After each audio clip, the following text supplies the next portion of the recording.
And this is our penultimate bout of the evening. This is the GladrapChannel here at the Auckland ABA Stadium. ANZAC Super Series. Jerome Pampellone in the red corner. Very impressive young fighter fighting out of Peach Boxing. Up against the equally impressive Australian Daniel Stuart from Queensland. 3x3, the semi-main event. And two future stars of the game.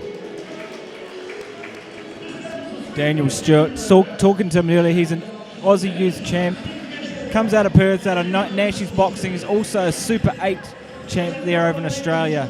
Take nothing away though from Jerome Pampellone out of Peach Boxing. Every time I've seen him out here in Auckland, he comes to the party, he packs a punch, and he's on a bit of a streak at the moment, isn't he, Jerome Pampellone there in the red corner? Yeah, the guy can punch. I don't know so much about the Australian, but I do know Jerome, and he's going to be here to fight tonight. Well, let's see how they shape up. Pampellone in the red, Stuart in the blue. Stuart looking to counter with that left hand. Looks to have a very educated left hand early, timing it well. Upstairs, downstairs with the jab. Looks to have a lot of quick twitch fibre. Both these boys look like they can punch. There's some speed on that left hand, isn't there, Patrick? Definitely. This Australia's got a really good pace on him, and he's bringing the fight. Heavy right hand down the tubes. Pampellone, he took it without even removing his eyes off the Aussie. Well, we know one thing for certain, he's got a decent chin, because that was flush. Good call, Mike. Right on the button. Straight on the chin and kept walking forward. He's definitely got a chin. Look at the pace too from Daniel there. He's just got a super quick jab. Nice right high guard there. Well, what was good was the way he set it up too, because he'd been working his left hand. He kept the right hand in the pocket, and then he just went bam down the tubes. Pampellone, you can see he's used to stalking, trying to set his feet. Not so much a guy who constructs with speed. More of a guy who likes to feel the gloves on your body and set his feet and start throwing heavy leather. Quick hands again from Duncan. Another straight right hand down the tubes. It's, well, he's a guy who's going to be difficult to track down. Just as you said that, Mike, you see the pace too from Daniel Stewart there in the blue. He is sort of edging forward with that speed, but just as we said that, look at the way Pampellone moves forward. He's stalking his prey, trying to be that aggressor, trying to counterbalance that speed. Yeah, exactly. He's doing his very best to shut him down, but the Australian boys just so flashy. Yeah, what I would do if I was Pampellone, he looks to be physically the stronger of the two. I would start pushing the referee and just bollocking him around a little bit. A little bit of wrestling, a little bit of frustration. And you can see, there you go. He's got some heavy hands. And now Duncan's been tagged. Let's see how his composure holds. The ferocity too from Pampellone. You can see it on his face. He's walking forward. Looks like he's got a bit of heat with every punch he throws. Heavy right hand from him now returns the favour. And Duncan, he's just started to back off for the first time. So he felt that. It's not something he wants too much of. So he will just need to be a little more cautious. And he'll probably go to his boxing shoes and try and retain his superior speed advantage. Well, the round closes, and it closes with good signs for Jerome Pampellone. He started to land that overhand right and cut the ring more. Still, it was Daniel Stewart's round, but I don't think Jerome Pampellone is going to be a pretty points fighter over the course of his career. I think he's going to be one of those brutes who tracks you down and starts throwing heavy bombs. Hat off to Regan too, and I bet both boys would agree on this, that it's a bit of an art form matching up fights to, for us to sit back and for it to be so well matched and evenly placed. Hat off to Regan for putting up all these fights today, Pat. Yeah, seriously, this is a great show, like Mike said earlier, this is a show worthy of television, and these boys are putting everything on the line. It's glory. Well, round number 2 underway. Coming to you from ABA Stadium here, the home of so many great fights over the years in Auckland and New Zealand boxing. Jerome Pampellone, the Kiwi, in the red. Daniel Stuart, the Australian, a flashy, fast-handed fighter. But he just got clipped on the temple. Pampellone starting to find his mark. The one thing that Pampellone brings is a very steely resolve. He's very unruffled as he goes about his work. And I don't think he minds taking one to give one either. I totally agree with you there, Mike. It almost seems that when he does get hit, he gets a bit more fired up, and he's actually predicting a bit more of the pace in this round opposed to the first part of the first round. I think if you have a look at his arms as well, he's actually got quite a long reach, and relative to Stuart's arms, so that extra few centimetres on the end of the arms can, even though they look to be similar heights, can make a big difference in terms of range. Pampellone's just starting to find his mark with the right hand. That straight one right down the middle, and he's just sliding his head to the side now. Now it's Daniel Stuart who needs to make the adjustments. Pampellone would do well to work the left hook to the body. You talked about basically the Aussie Thunder Fighters range, and how good is it, both you guys being former fighters, when you do start fighting that rhythm, you do start fighting that pace in the fight where you can start controlling things. Well, to be honest, it's a hell of a lot better than coming second. Yeah, exactly. Once you know what works for you, you just keep the foot on and just go for it, eh? Yeah, it's trying to impose your rhythm on the game, and Jerome Pampellone looks like he's starting to set his rhythm. He's really taking control of the pace of the fight. And his head movement there, again, he's not a pretty-looking puncher, but his eyes are on. He's got his range there, and good head movement there. Very good defensive work. A nice little change of angle as he spins off the ropes and goes with a southpaw right hook. Now Daniel Stuart is really starting to get pressured onto the back foot. He landed a nice left hook there, but he just looks far more unruffled now, not as composed as his first round. And then a heavy right hand once again. Well, we now know both have plenty of iron content in the chin.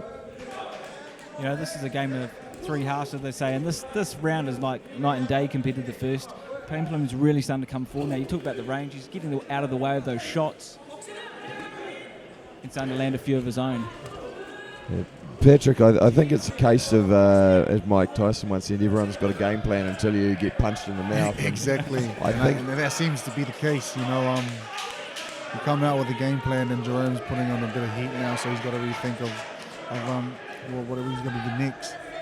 And he's starting to be the bully a lot more now. But look, as I said, he's not necessarily that pretty, but he throws with heat, and his eyes and his head movement is deceptively good as he heads back to the corner. And I have to say, that bout should be even at 1 round apiece as we look at Daniel Stuart in the blue corner.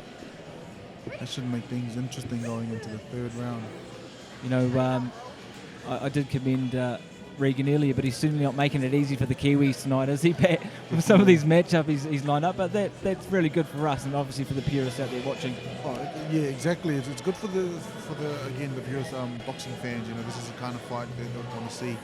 And it's amazing. He's put on a good show. He's put on a good card.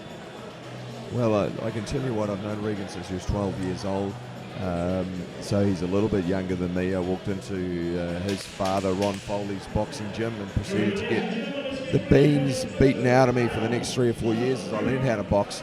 But he's very conscious of the fact that we've got an international program coming up, and that in order to compete on the international level, you simply need top quality fights, and that's why he's matching these up so well. Round 3 underway. Jerome Pampellone, the man on your screen in the red. On the right of your screen, Daniel Stuart from Queensland, Australia. Very fast-handed fighter. And Jerome Pampellone just looks to be tracking him down now. Pampellone starting to land with authority. Very economical with the punches he throws. Although that was a bit of a windmill. More likely to see that at a pub on a Saturday night than a boxing ring. I say Daniel Stewart's landed a couple of those little slapping backhands. The referee hasn't picked it up yet. Pampellone moving his head, looking for the leaping left hook. See, Stewart's not so good on the inside. I was about to say he struggles to get his hands free, but he did a good job there. That mid-range is where Pampellone looks to really find his way. He makes you miss and counters.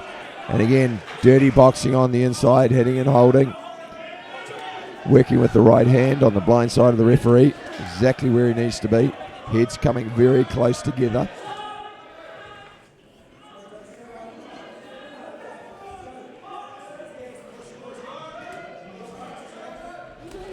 Pampellone continuing where he left off in the second round, really starting to warm into his work. You know, you talked about this round of 3, and look, the pace both boys are setting in this round is absolutely hectic. Now you see Daniel Stewart, he is the faster fighter, but he's starting to become more unravelled and a little more desperate as Pampellone maintains his composure. He keeps his eyes on. He makes him miss, and he's showing signs of frustration. There's a cut on the left eye of Daniel Stewart. It's a little nick just in the corner of the eye. What do you think that came from, Mike? Would that be more of a head or a glove clash there? Well, highly likely it could be from a head clash. We don't have the benefit of replays here tonight, but seconds are ticking away. Only 30 seconds to go in the bout, so they'll let it continue. It's not a huge cut. Big right hand there from Pampellone.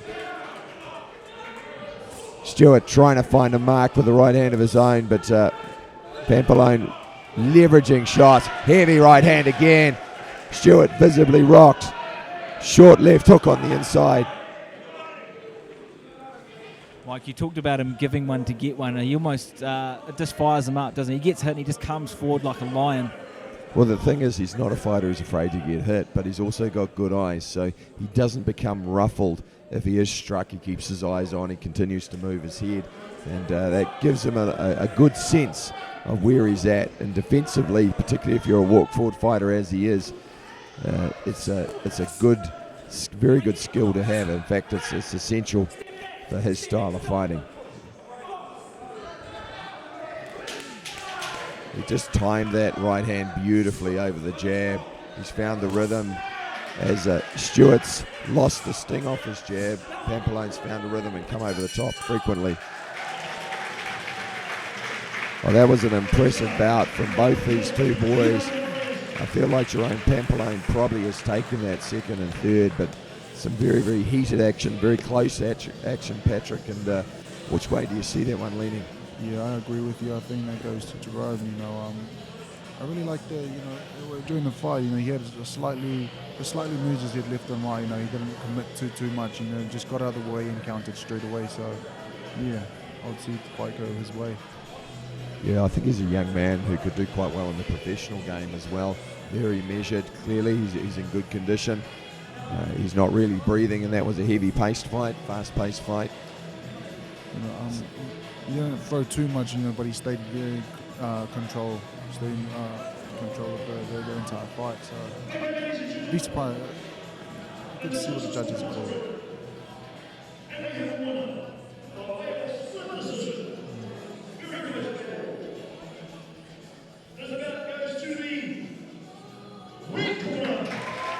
Well, perhaps one of those rounds is a little closer than anticipated, but Jerome Pampellone, I think the right man has taken it with a split decision win over Daniel Stewart from Queensland. We'll be back soon with the main event. David Nyka against Brandon Rees from Australia.